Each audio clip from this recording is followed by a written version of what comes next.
In His grace, God gave us a sequential end-time timeline that was hidden in the Psalms for thousands of years, waiting to be discovered. It has now been revealed here at the last minutes of the church age. This channel discusses end-time prophecy from the unique perspective of the encrypted timeline in the Psalms. If you want to know where we are on the timeline, please subscribe and take some time to watch the other videos on this channel. Also, please consider purchasing a copy of Encrypted, Unlocking the Timeline Revelation in the Psalms. Not only will it help you to better understand the time we're living in, but it will also be a very important book to leave behind. God bless you. Okay, so all of that aside, I don't have a lot for tonight because, like I said earlier, I didn't really get to. I had a lot going on this week and I didn't get to finish everything. And busy day today, which is why I'm still in my work clothes. But I had, so on one of the videos that I posted, I had a really interesting comment / question from somebody, which was just something that I hadn't run across yet and I hadn't really thought about. But he had pointed out Deuteronomy 24:5, and he was basically saying that, I think his words were, I've been chewing on this for a while, and I know there's something prophetic. There's a prophetic meaning underneath the surface in this, but I haven't really been able to figure out what it is. And so he asked me if I had any ideas. Well, I mean, I haven't read Deuteronomy 25 in a long time, so, and when last time I went through Deuteronomy, except for Deuteronomy 32, it was more just reading and not really digging deep and studying. So I had to go back and reread it, and I told him, I messaged him back and I said that I would read it, study it, and pray about it, and see if the Lord gives me anything on it. And so here's what Deuteronomy 24:5 says. When a man has taken a new wife, he shall not go out to war or be charged with any business. He shall be free at home 1 year, and bring happiness to his wife whom he has taken. Okay, so I read that and I thought, okay, we've got a time in there, we've got a year, we've got a wife, we've got a husband, and thought, well, okay, I'm just going to pray about it because nothing really came to me right off the bat. Now looking back, it's kind of like, duh. Right? But at the time, nothing really was like, knocking on the door upstairs. And so I went back to work after praying about it, and I just asked the Lord to reveal something to me if He wanted to. And I was installing a carburetor on this 914-6 over here. I was bending over the car, and all of a sudden it hit me, like exactly what this means. And so, of course, I had to go and draw a timeline for this. Because it does all fit with the encrypted timeline in the Psalms, and it just adds an extra layer, I would say, of evidence to it. It's actually something that I had kind of tossed around before, like in my mind, like I wonder, and I've heard other people say, like, I wonder how long of a gap there is between the rapture and the beginning of the tribulation. Well, guess what? There's a year? It's a year, which totally makes sense. Yeah. I kind of suspected it was a year, but now there's actually proof. Well, I hate to use that word. I can't use the word proof. There's evidence that it's a year. So, but it totally makes sense, because if you think about it this way, okay, if the Magog, if the war that we see playing out right now, like I believe, is the Gog-Magog war, and we had Rabbi Akiva, 1900 years ago, prophesy that it's a 12-month war. The Gog-Magog war will be a 12-month long war. If it started on October 7th, that means it started in the fall. That means 12 months later, you're back in another fall. Now we know from the God's appointed times, the seasons, the feast and fall festivals and the spring festivals, that Jesus fulfilled the 4 spring festivals. Okay? he has to come back and fulfill the fall festivals, which is Feast of Trumpets, Day of Atonement, and Tabernacles. So those have not been prophetically fulfilled yet. So those are fall festivals, okay? So we've got the Rabbi Akiva prophecy, we'll call it that. He got his what's the word I'm looking for? His, not prophecy, not, somebody help me out. He got his, like the lightning bolt, I guess, that hit him was from Isaiah chapter 18, is where he got the idea, or God prophetically spoke to him, that it will be a one-year war. So what's the word I'm looking for? Yeah, I guess Revelation. He was studying Isaiah 18. This is what I understand from other rabbis talking about his, actually in what I read about it. So through God's word, and I guess maybe extra revelation from God, he determined that the Gog-Magog war would be 12 months long. Okay, so if it started on October 7th, 12 months later, we're in the next fall season. So we're in from fall of 2023, now we're in the fall of 2024.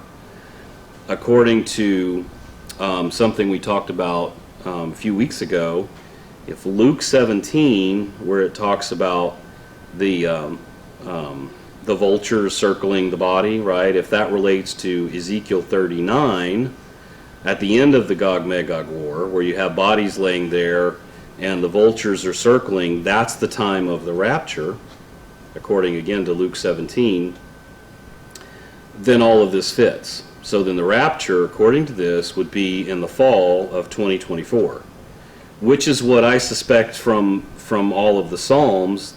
It totally makes sense and it all fits. It's what I suspected already. And so what that means is, another thing that I had already suspected was, and this just makes sense. So, and if this gets confusing, just stop me and say, hey, can you explain this? Because I'm already confusing myself. So we know that the 3 fall festivals have to be fulfilled by Jesus. So at his, so his first coming, he fulfilled, like I said, the first 4, right? The other 3 are yet to be fulfilled, so that's around the second company.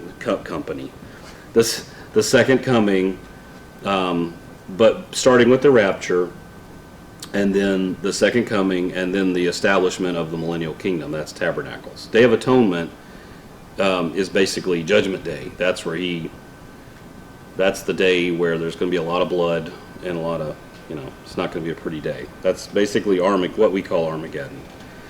So if all of that has to end, so we know the tribulation period, just really based on logic and prophecy, the tribulation period is going to end in the fall. Well, if it's exactly 7 years, right, 3.5 and 3.5, that means it has to begin in the fall. So if you map this out up there, you basically have from 2024, which is what we suspect, to 2025, 1 year. That now matches Deuteronomy 24:5, where he comes for his bride, which is us, and he gets to be with us in heaven, which goes to John chapter 14, where he is, we will also be, right? He's going to come back for his bride. We will be with him for 1 year before the tribulation starts. So he's going to be, just what it says, and bring happiness to his wife, whom he has taken for that 1 year. But then once that year is over, from fall to fall, here on earth, the tribulation starts. And then what's happening? We've got the unsealing of the seals, the trumpets, and the bowls. He's going to be busy. Like our husband's going to be busy for 7 years after that. Does that make sense? Yes. So basically, we're going to have him all to ourselves. Okay, so, Rabbi Akiva, blah, blah, blah, I don't know where I was. Okay, but this is really cool. So we know about how it takes two witnesses to settle a matter, and we learned last week from Genesis 41 that God has firmly established that he's going to do this because he gave us two witnesses. Just like he gave two dreams to Pharaoh, he gave us two witnesses in the Psalms that both attest to that it's now. Like, this is really happening. The Gog-Magog war is totally in the Psalms, and it's this year.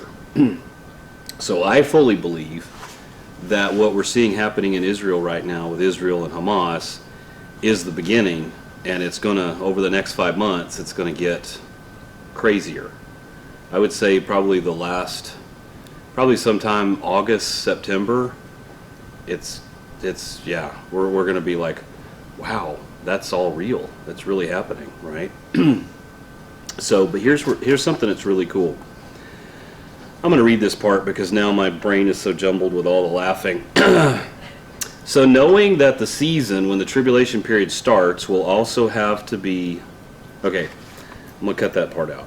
Because when I was writing in a big hurry today, and this, now that I'm reading it, it doesn't even make sense to me. So, let me see if I can decipher my writing.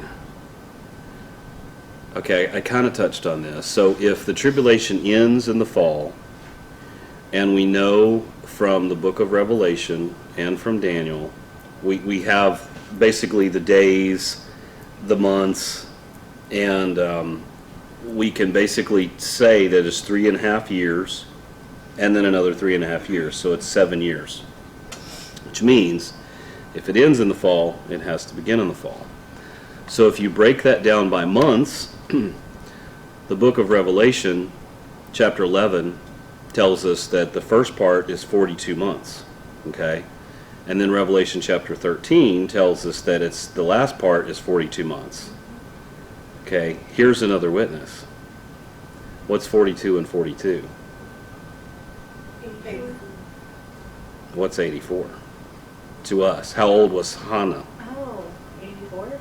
What year how old will Israel be Oh. when they see the face of Jesus? 84? So they'll be 84, yeah. They'll be 84 years old, and after 84 months, which is 7 years. So 7 years equals 84 months. And so there's two witnesses to the 84. So then when you go and you look at, Luke chapter 2, and you see Hannah, and you see all this interrelated stuff, it's like, wow, there's another two witnesses. That's not a coincidence that it's 80, that 42 and 42 is 84, and Israel will be 84 when they see the face of God at the end of the tribulation. Yeah. We got two more neon signs pointing at the end of the tribulation period. So, isn't that cool? That is cool.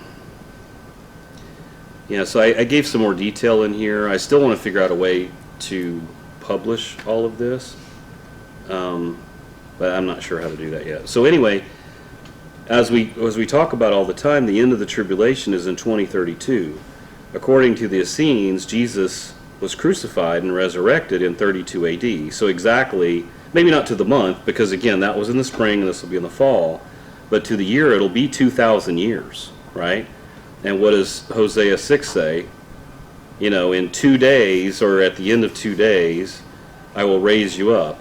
He's talking about Israel. So in 1948, they were raised up.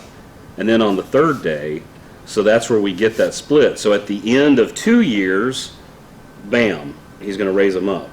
And then at the beginning of the third, which starts in 2032, because Jesus is the marker. The second Adam is now the marker, not the first Adam. Yeah, so I totally think that, as you can see on the timeline, it all makes sense. And now finding that there's literally a scripture in Deuteronomy that says this part about a husband taking a bride and being with her for 1 year. He doesn't have to go to war. He doesn't have to do all the normal duties that he would have to as a man in town or whatever, right? He gets to spend time making his wife happy. So what I wanted to talk about is Deuteronomy 25. It also talks about things related to marriage, like, I think it's in Deuteronomy 24, Deuteronomy 24, where it talks about if a husband dies and he has a brother, then the brother should marry the wife, and so on and so forth. And so there's a lot of information in there about what should happen, what's proper under the law, and then also the reason why.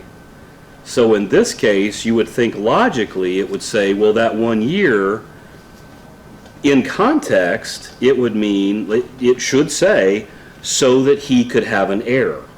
To have 1 year, he doesn't have to go to war, and he doesn't have to do all this stuff, right? If we're just talking about in the world, like in the physical sense, he could make sure that he has an heir to carry on his name if, like in year 2, he goes off to war and gets killed, right? But it doesn't say any of that.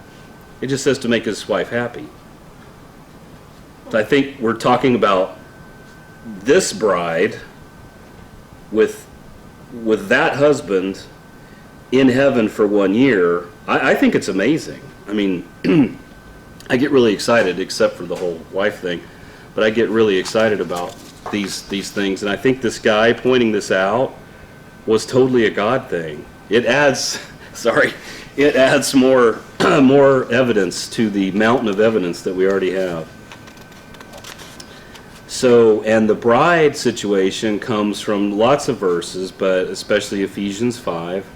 So Ephesians 5:25 through 27, husbands, love your wives, just as Christ also loved the church and gave himself for her.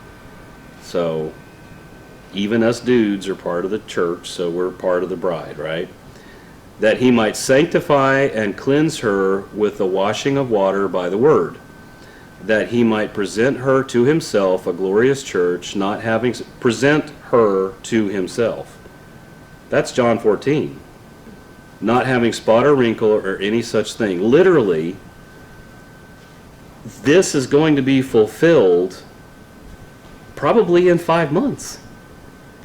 I know people think I'm crazy for saying that. I'll probably cut that part out, but that's pretty exciting. Like, these things are actually about to be fulfilled, and according to the timeline and the fact that he stated it twice in so many different ways, like the 284s now, I didn't know that until today. Yeah. So here's John 14. Let not your heart be troubled. You believe in God, believe also in me. In my Father's house are many mansions. If it were not so, I would have told you. I go to prepare a place for you. And if I go and prepare a place for you, I will come again and receive you to myself, that where I am, there you may be also. Which is where? Where is he? He's in heaven, right? For now. But at the second coming, he's coming back here. And he will set up his kingdom and rule from Zion, a physical place on this earth. But for the 7+1 years, we're going to be with him in heaven. But for 7 of those, he's going to be busy. I'm not sure what we're going to be doing. So, I talked a little bit about Rabbi Akiva. He just a little bit of background. So he was born around 50 A.D. So in the time when Paul and all of them were, on the scene. He died, they think, around 135 A.D. I need to look it up because 135 is when the Romans basically finalized their conquering of Jerusalem and Israel and basically kicked all the Jews out. And so just seeing that it's 135, I wonder if they killed him, like if he was one of the ones that were martyred in Israel. I'll have to find out. I don't know for sure. So he was a Jewish sage that we've talked about a few times that prophesied that the Gog-Magog war would last for 12 months. He wrote in Eduyot 2:10 the judgment. Now this is Jewish writings, right? So from about 1900 years ago. The judgment of, these are his words, the judgment of Gog-Magog in the time to come will continue 12 months. It is said that he had that understanding from Isaiah 18, which says, I'm going to read it, all inhabitants of the world and dwellers on earth, when he lifts up a banner on the mountains, you see it. And when he blows a trumpet, you hear it. For so the Lord said to me, I will take my rest, and I will look from my dwelling place. like clear heat and sunshine, like a cloud of dew in the heart of harvest. Now, I looked all this up in Hebrew. I'm not even to the best part yet, but I'm just going to stop right here and say I looked all this up in Hebrew, and I know that the translators did the best they could, but without understanding the timeline, a lot of this, they have to make a choice. Like, there's 3 words this could mean, so they choose one, and maybe it should have been the other one when you put the whole thing in context with the end time. I'm not saying that they didn't do a good job, right? But even within translations, they'll use different words.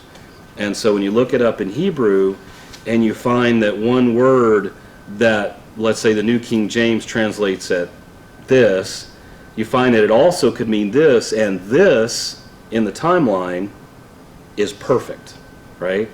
So you can kind of realize that, like, they had a choice to make, and they chose poorly. No, they didn't know, right? They weren't supposed to know yet. So, let me finish. So here's where it gets really good. I actually even underlined all of this. For before the harvest, he's given a timeline right here.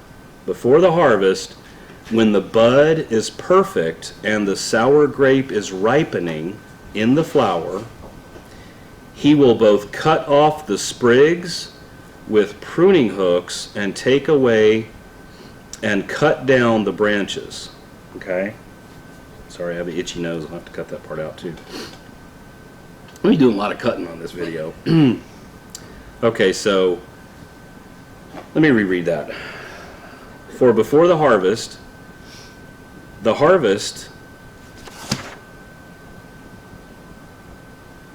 wrote it down here somewhere. Where'd I write it? I remember what it is. Okay, the grape harvest specifically, because it's talking about grapes, right? Because it says the sour grape is ripening in the flower. He will both cut off the sprigs with pruning hooks and take away and cut down the branches. They will be left together for the mountain birds of prey. You guys remember Psalm 76? Mm-hmm. There's a mountain and there's prey. It's all interconnecting key words. And for the beasts of the earth, the birds of prey will summer on them, and all the beasts of the earth will winter on them.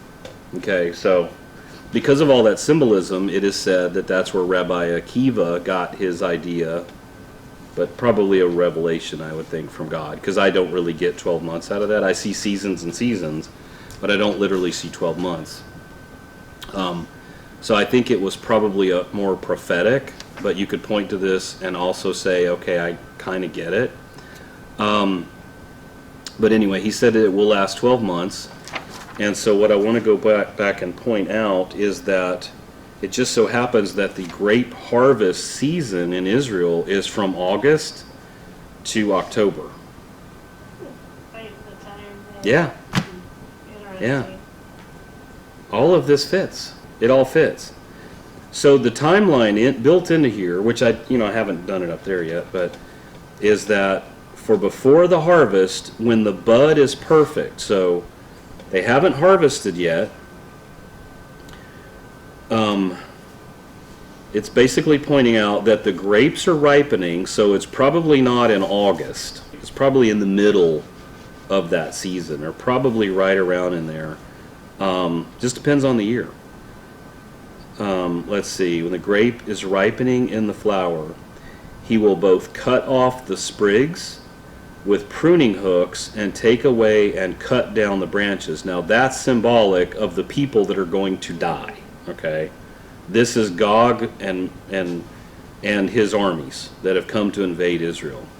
They will be left together for the mountain birds of prey and for the beasts of the earth. So what do we remember from Isaiah 39?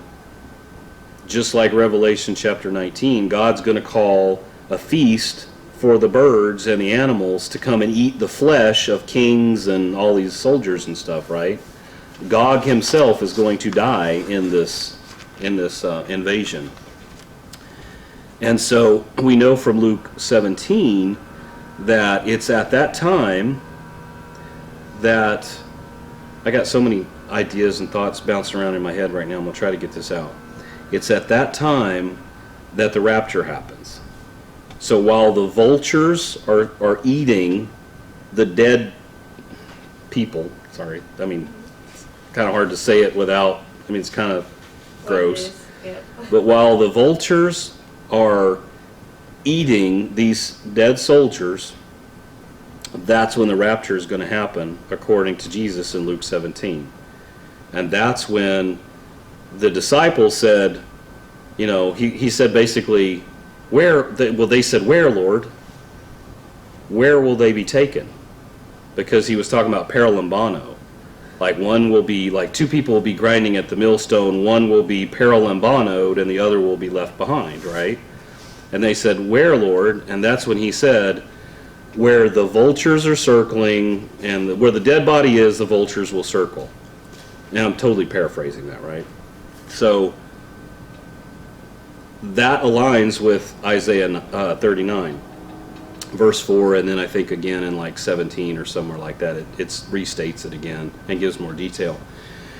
But so most Christians who really predominantly study the New Testament, they relate that scripture in Luke 17, also in Matthew 24, they combine them together and they say, well, that's Revelation 19. But no, it's not. It's not Revelation 19. Matthew 24 is Revelation 19. Luke 17 is about the rapture. Matthew 24 is about the second coming. So, anyway, this, Isaiah 18, this is about the rapture. Because it's at the time of the Magog, when after God cuts these people down, like sprigs, basically, in the fall season, that's when the rapture happens. So the evidence for this, it's just like every week it's growing. Do you guys see that? Like how it's just more and more evidence piling on top of it and on top of it. Yeah, I think it's amazing. There's a fly he's trying to read my book. So anyway, I had some neat things in here also that I haven't written down yet. So some other key words that are throughout, mainly in Hebrew. So when you go to the Hebrew Interlinear Bible, you start looking at all these key words and you figure out, wow, okay, wait a minute. Even though they translated it as this, it also means this, and I see this same word over in Ezekiel 38, 39, or Psalm 124, or Psalm 76, right? So here we have, like, earlier in Isaiah 18, it talks about his banner on the mountains. And then it says that all the world will see it. He will blow the trumpet and the world will hear it. Okay, that's not the trumpet call of Jesus yet to come for his bride. That's that's Gog. It's actually not the Antichrist. I'm sorry, I misspoke. That's Gog, the leader of this invasion. So think about it. If you lived a couple thousand years ago, a little more than a couple thousand years ago when Isaiah wrote this, how would all the world see this? Makes no sense. They couldn't possibly understand this. But we live in a time where all the world can see this. You can turn on right now, you can go on YouTube or wherever you want to go, and there's going to be cameras pointing in Israel at stuff going on, right? Yeah. You can see the Temple Mount like all day long, 24 hours a day right now. So we live in this time. And I believe that is not the trumpet, again, for the rapture. I believe that is the trumpet associated with an army invading and attacking, and him planting his flag, which means he's going to have some success. He's going to invade Israel, and one of the beliefs of the rabbis is that in the end time, before the Antichrist, they don't believe in an Antichrist, before their Mashiach arrives, that the Galilee area will be destroyed. Well, that's where these mountains are. So like if you go up in the area of, there's mountains all over, but I believe this is what we're talking about. If you go up, a northern invasion would probably come through Syria, the Golan Heights, all those hills and mountains up there. So I believe that Gog, whoever that is, if it's Putin or Lord knows it's not Biden, could you imagine? He'd be like tripping up the hill, like he's trying to get up there and he'd be falling. Anyway, yeah, so it's probably not Biden. So his flag will be planted there, which symbolically means that he will have some success. He will actually gain some foothold there, but then at some point, Jesus is going to just annihilate all of them. Okay, and now the question would be that I have: is Israel and the rest of the world, or are we all going to realize that it was Jesus as opposed to his father, right? So if you think about it from a Jewish perspective, well, they don't believe Jesus was the Messiah. They don't believe Jesus is the Son of God. They don't believe he's part of a Trinity, or the Echad that we talked about, the 3 in 1 in that same pouch, the unity between the three. So God is going to have this victory where the whole world has to know that he is God. But are they going to somehow know that it's literally Yeshua, or is it Yahweh? So I don't know. That part we don't know. That's just still a mystery. So maybe we'll know in 5 months. Because we're literally in the 7th month now. Well, in a couple of days, we will be in the 7th month of this war. It's pretty crazy. And so notice that all of this stuff is, again, happening around a harvest. And then there's some scriptures in there in Isaiah 18 that, let's see, there was one that was confusing to me because it talked about before. Oh yeah, so depending on the translation, it says before the harvest. Okay, let me back up just a quick second because this is sort of important. Before the harvest, when the bud is perfect. And I thought, well, before, that doesn't really make sense, because if it's before the harvest, then that would mean it's probably not in August or September, it's probably like July. That would be before the harvest, right? But then I looked up what the word they translated into before, what it means in Hebrew. It's the word sah, which is S-A-H in our English. And it also means, no, I'm sorry, wrong word. I looked up a bunch of words. I'm reading the wrong one. So, it is, and I have no idea how to say this. It's L-I-P with a thingy over it, which sounds like an F. Okay, and then space N-E-I. So Lefni, I don't know. It doesn't actually mean before as in time, so it doesn't mean before the harvest, but it means in the face of. It represents something more physical, like I'm literally standing here and the harvest is in front of me. So you get what I'm saying? It's different from time.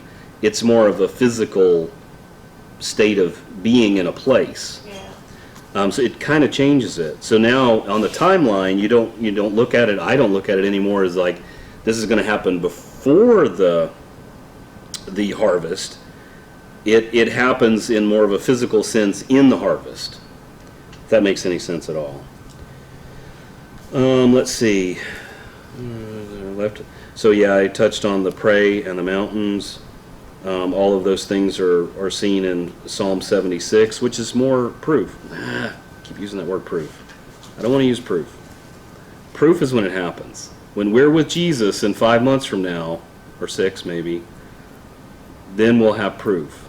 But until then, we have a lot of evidence. And so, but this is more evidence that Isaiah 18 matches in the timeline the 76th year of Israel's rebirth, which is about to start in May. So remember, they were reborn on May 14th, 1948. If you add 76 to that, that starts in May. That's where we're at. Does that get your attention? It's crazy, huh? So, I mean, all of these timelines match. What if I had time, I'll be honest with you, what I'd really like to do is spend about 10 minutes and do a video of all of the timelines, like what you see up there, that I've done. Yeah. And just go through one by one and talk a little bit about it. Because people that are watching the videos right now, they haven't seen any of that. So, like when somebody says, this is just a joke? Well, you may think that because you don't know where we're at in this. You haven't seen or studied all of that. You just know that you're looking at some, ding dong in an old dusty shop talking about Bible stuff, and as far as you know, you're just making all this stuff up. But I mean, we have seen a mountain of evidence that this is all real. Then it keeps reaffirming itself and reestablishing itself as being real, and we're way past 2 witnesses now. I mean, it's witness upon witness upon witness. It's playing out in the world right now. Literally. Look at our college campuses. Right. Anti-Israel. Everything's anti-Israel. You've got. I watched a little interview today with this elderly lady in America who is a Jew, and she's talking about there's only one safe place now because the Holocaust is about to happen again. She said that everything that she remembers her parents talking about in Germany is now happening in America. She said the only safe place for the Jews right now is to go to Israel. So that's what causes them to possibly go back to Israel. It's a big part of it, absolutely. But see, now add a little fuel to that fire. Yeah. When you realize that once the seals are opened, that the world is going to be a mess. You've got famine and war. War is going to be continual. People are going to be starving. It's going to be terrible. But the Antichrist is going to look like the man with the plan. Well, guess where he's going to be? In Israel. Yeah. So if you're in famine, think of it this way. This is all a pattern in the Bible. So what did Abraham do when he moved to the Promised Land? It's a little backwards, but still. And there was a famine. He moved to another country where there wasn't a famine, right? So what are the Jews around the world going to do when all of their countries have famine? They're going to move to the one country that doesn't have famine. Yeah. Because there's this guy that we think is our Mashiach, right? And he's going to have the plan, and he's going to have it looking pretty good, and everything's going to be great if you're a Jew moving to Israel. But then once they put their trust in him, halfway through, he's going to take the mask off and show his true colors, and then try to destroy them. But he's got to get them all to Israel first. So, anyway.